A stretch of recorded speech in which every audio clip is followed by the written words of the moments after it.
What's good, guys and girls of YouTube? It's your boy Justin Omoi here with the video for y'all on literary devices as usual, except for last week because I had some stuff to do.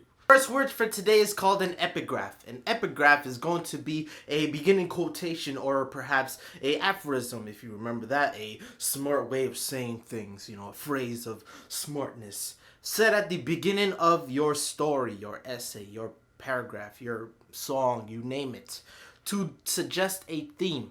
Now, a theme is going to be what the whole song or story or book, etc. is about. So if we start our essay off with, I have a dream, and then, finish up the quotation, you would infer it's probably about Martin Luther King or peace or, helpful racism statement, like, not helpful, but, like persuasive, stop racism, all of that. If you are trying to push imagery into a subject, into a piece of work, definitely put the best focus on that epigraph.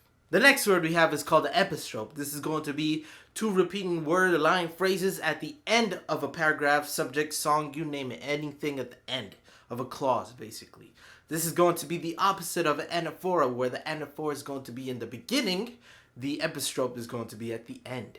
To put it in simple terms, just repeat your last line again, alright? It was all a dream. It was all a dream. There you go. The third word for today is called an epithet. This is going to be a word, a term that basically describes using an adjective to describe a person, and it's basically continuous. It's always there. So, for example, we have the Great Khali.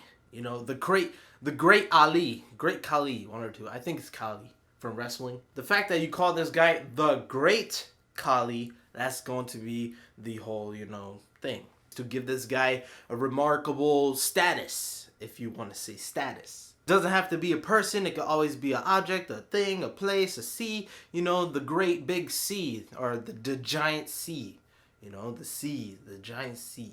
Surprise boss battle, we have one called essay. I'm sure you guys and girls know what essays are, but I'm going to go ahead and just explain it to y'all right now. Piece of notification prose in which the writer discusses some aspect of a subject. Basically an essay, you know what it is. It's a big subject to persuade, entertain, or inform. It's going to be that. In an essay, you're going to have something known as an argument, which is always going to be your clause, your topic, you want to grab. Argumentation, here it says one of the four forms of disclosure which uses logic, which is, logic.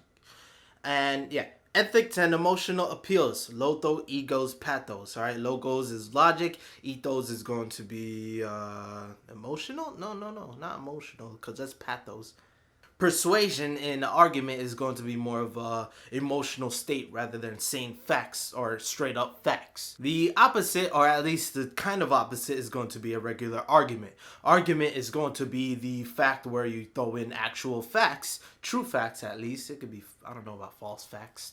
But basically, you're going to use logic and reasoning for your statements instead of relying on a passionate, a pathological, emotional state, like how the persuasive states, like, feels. Casual relationship, basically the form of argumentation which the writer claims one thing from another, often uses a logical argument. This is basically saying you have to be unbiased. You have to stay within the middle. You have to go back and forth. Yes, I do agree on this. However, with my part, I could say, blah, blah, blah. That.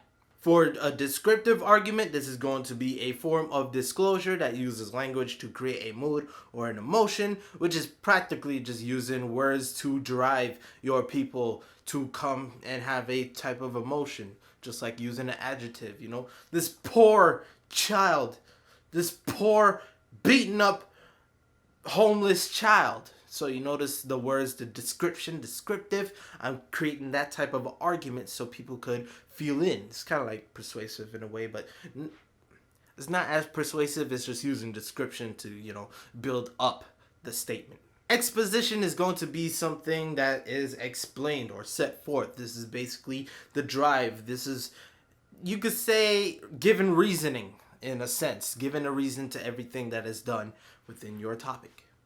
And lastly, we got narrative, which is going to be a basically narration. It's going to talk about what these subjects are from the perspective of the story. The last word is going to be explication. This is going to be where you interpret or break down a text, something that somebody says that uses, you know, all these literary devices to actually understand what they're meaning in their subject. For an example, if we are using the subject of, let's say, a tree dying, but we don't say it's dying in like straight up it's dying, we say something more along the lines of its roots cannot breathe no more. But just given reasoning to the tree dying and they don't clearly state it, this is where you can use the explication to actually, you know, like break it down, infer what is being said within the story, or like I said, the tree dying. Alright, guys and girls, I hope this was not too fast or not too confusing for y'all. So yes, be sure to thumbs up the video if you like it. Subscribe to your boy over here. I have beats, I have my own songs, I have, of course, this channel where I teach y'all. And if you want the social links, it's over here. Alright, guys and girls, I gotta edit, I got a lot of stuff to do. So yes, with all that being said, peace. I'm out.